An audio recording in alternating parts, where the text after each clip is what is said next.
yan.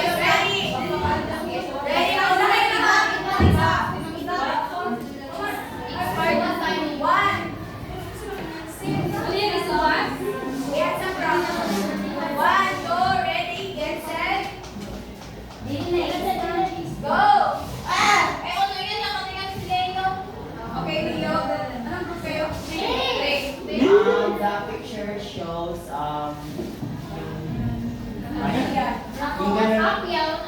then plus eagle. So, Read it. no.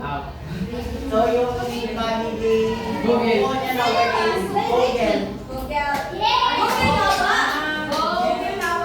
Dapat hindi pa man to.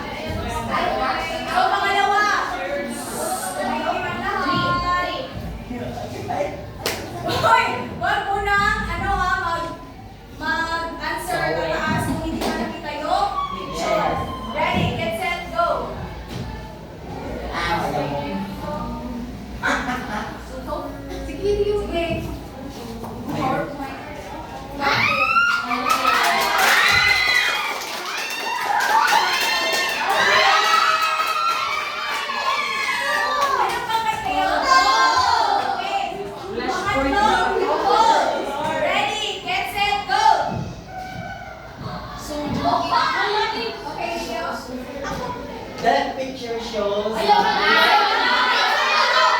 after, then soon, then the word is lesson plan. Korean ako sa mga sa sulit.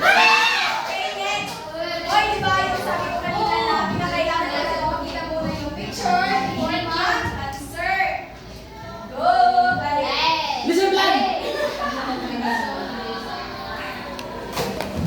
Na!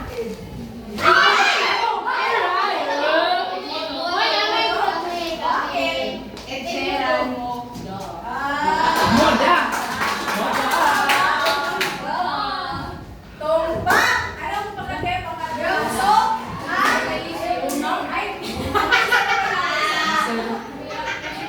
Kami na pala na, ay mo.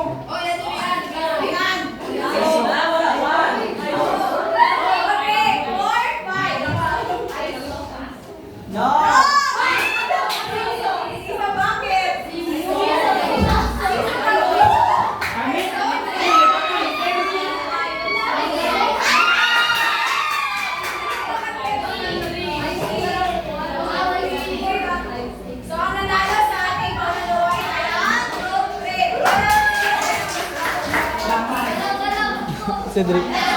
Cedric, kami ni si Leo daan. So, sino sa inyo dito ang makakasigay o masigay?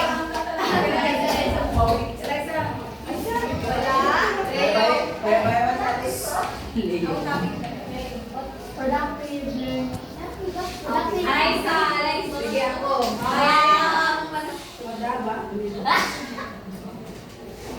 Creating teacher productivity material skills. Bigyan natin ng palakak club si Bibili.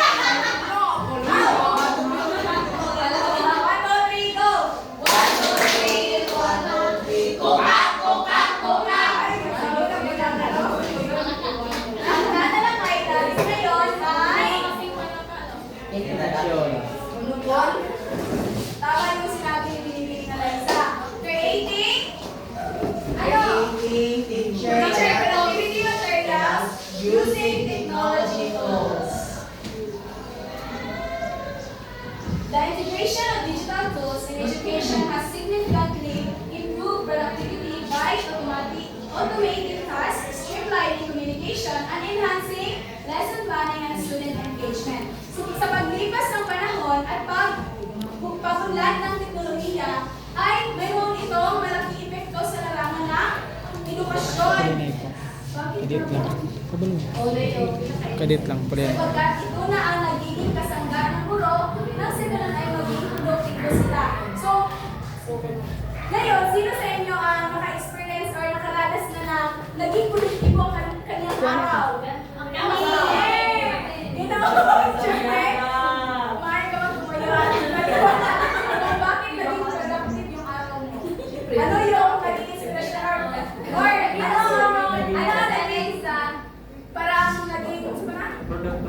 gamitin ka ng Inspiration, motivation. Isa ang nagpadala sa meron. Uy,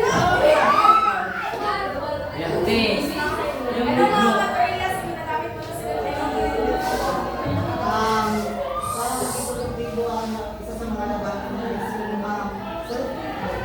kasi dati hindi ako naniniwala na hindi magagamit yung cellphone pero ngayon hindi ako mabubuhay kung wala yung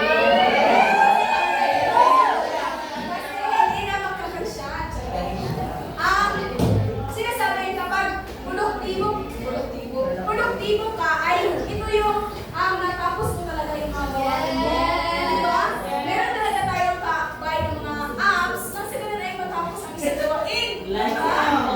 Halimbawa ay ante. By leveraging technology, educators can focus more on student learning and innovation rather than being burdened with administrative work. Dahil sa teknolohiya, mas nagiging produktibo ang isang guro at mas na tututukan na niya ang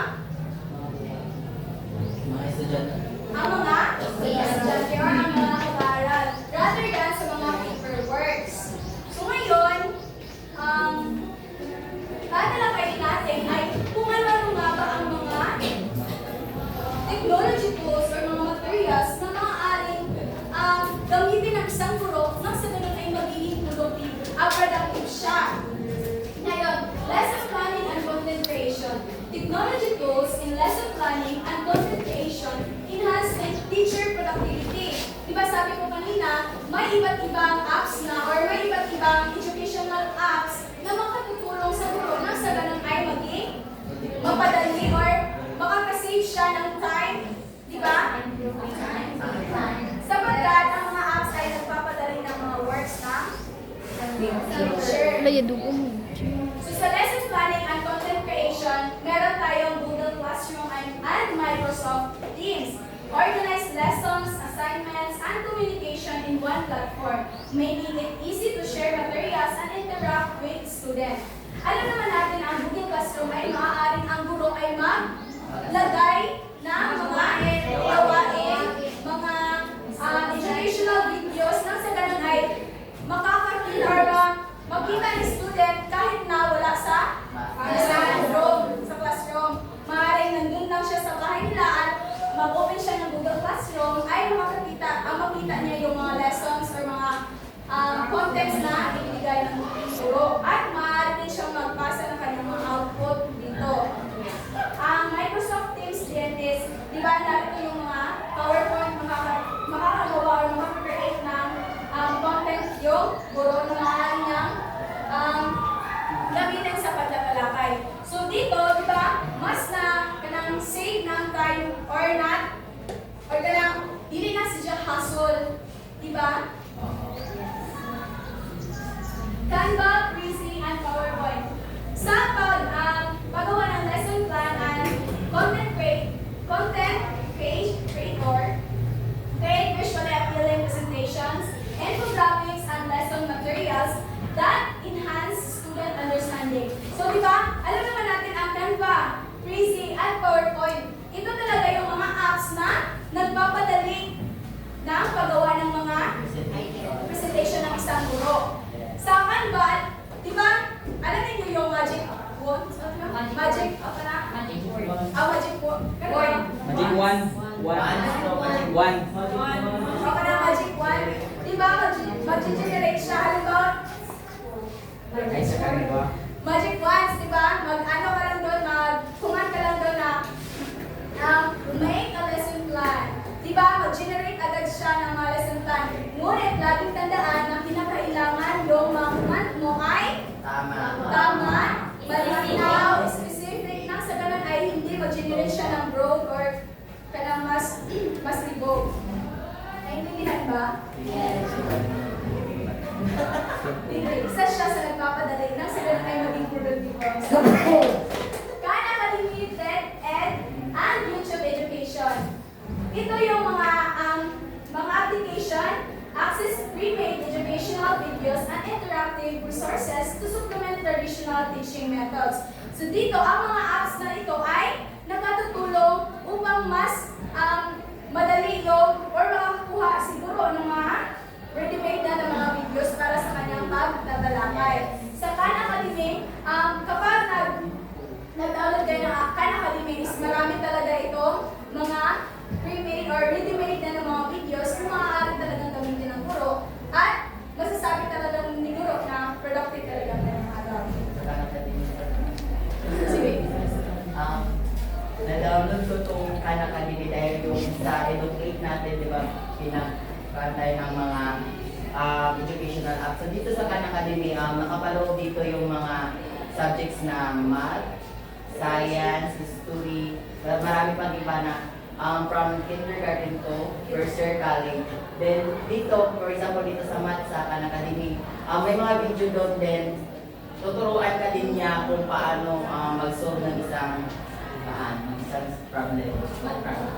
Okay, bigyan natin si Ginoong Leon ng 5 palakpak.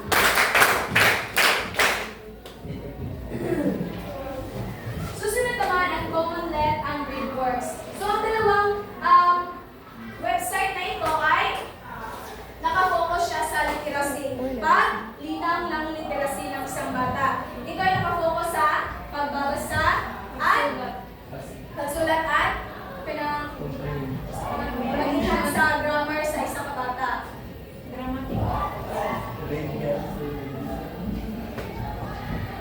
So kanina, tinalakay natin is paano nga ba nagiging productive ang guro sa lesson sa pamamagitan ng tools sa lesson planning and content creation.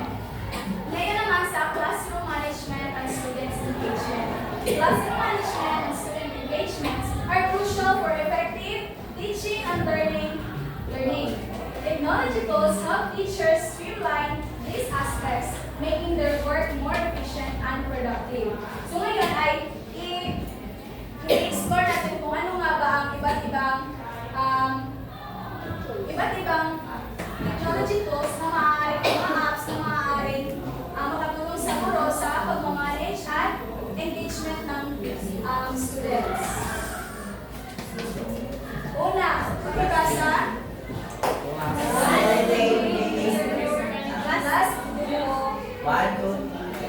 Class 2 and CISO. Facilitate behavior management, parent communication, and student progress tracking. Okay. Ang Class 2 ay isa siyang application kung saan nakafocus dito yung behavior management. May pagkakatulad din ito sa Google Classroom sapagkat sa Google Classroom maaari mga monitor yung parents. Ay sa iPhone pala yun.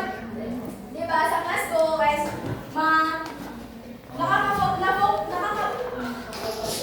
nag-focus siya sa pagbibigay ng feedback ng isang guro sa mag-aaral at maaari din sa Class 2 ay maaari direct ang message ito ng guro ang kanyang parents kung ano na ang progress na kanyang anak. Ang CISO naman ay ang features niya talaga is yung student portfolio kung saan dito nag-upload ng mga image, mga outputs, ang mga activity ang mga mag-aaral at nagiging organize yung mga output ng mga bata or mga assignments at nagbibigay din, makikita din dito yung mga feedbacks ng guro at meron din siyang pagkakatulad sa Class 2 sapagkat mamumonitor din siya ng parents. Naintindihan ba? Next naman is interactive learning with Nearpad, Takot, and quizzes. Hindi naman bago sa atin yung mga apps nito sapagkat ilang reporter na yung nag-introduce. Create interactive quizzes, games, and multimedia lessons to boost student participation. Diba sa Nearpad ay gusto mo na nasa Nearpad? Okay, bilibin sa iba. Para ito yung Sa last meeting, tinalakay natin yung Nearpad na kung saan isa itong app na tumutulong sa mga guro na maging interactive yung kanilang pagtuturo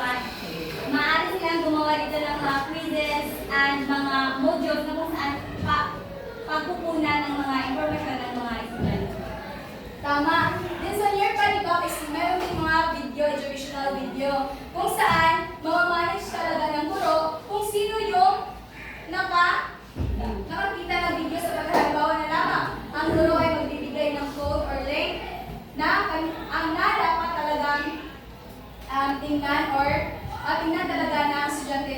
Dito, maaaring bilang isang guro, maaaring kang magtulong sa kanila na kinakailangan yung mag-comment sa video. Na sila ay makita talaga ng ito na nag-engage or nag-tanaw talaga or nag-participate talaga yung students. Ang kahok naman, di ba?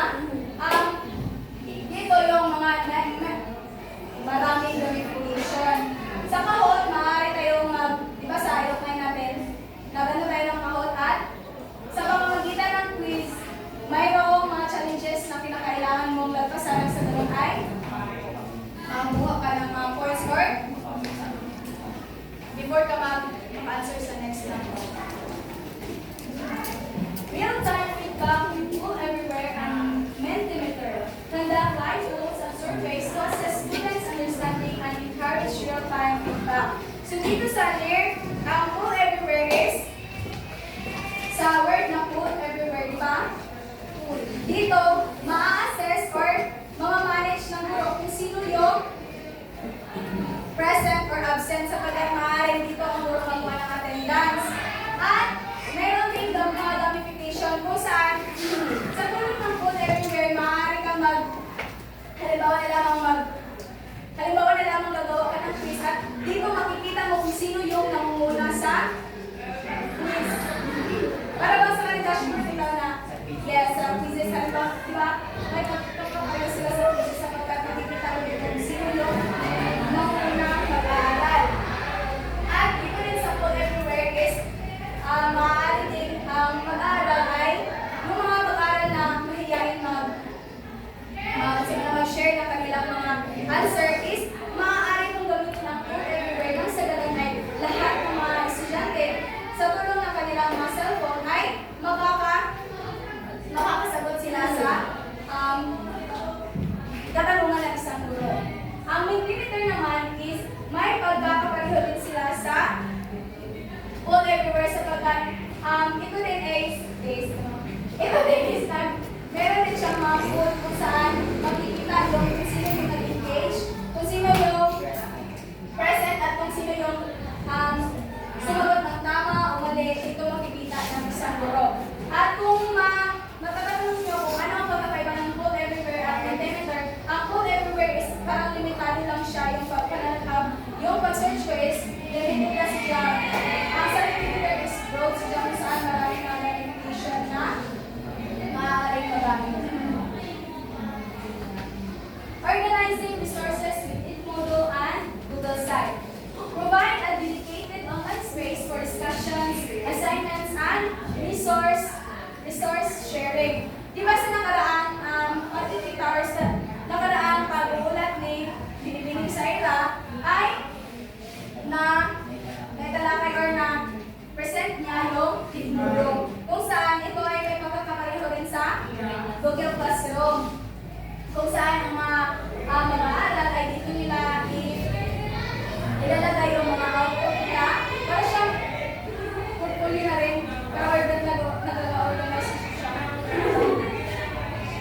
Then, maaari din makamonitor yung mga parents ng mga bata. Sa Google site din is, di ba na, sa ilocate mo to, nakagawa tayo ng e-portfolio kung saan dito na-organize ng mga mag-aaral ang kanilang mga input, ang mga output, at na-monitor ng guro at ng parents. At talaga yung Edmodo at Google Site sapagkat, di ba, kung paper lang yung ating ibibigay kay guro ay maaaring mawala ng guro ang ating mga output.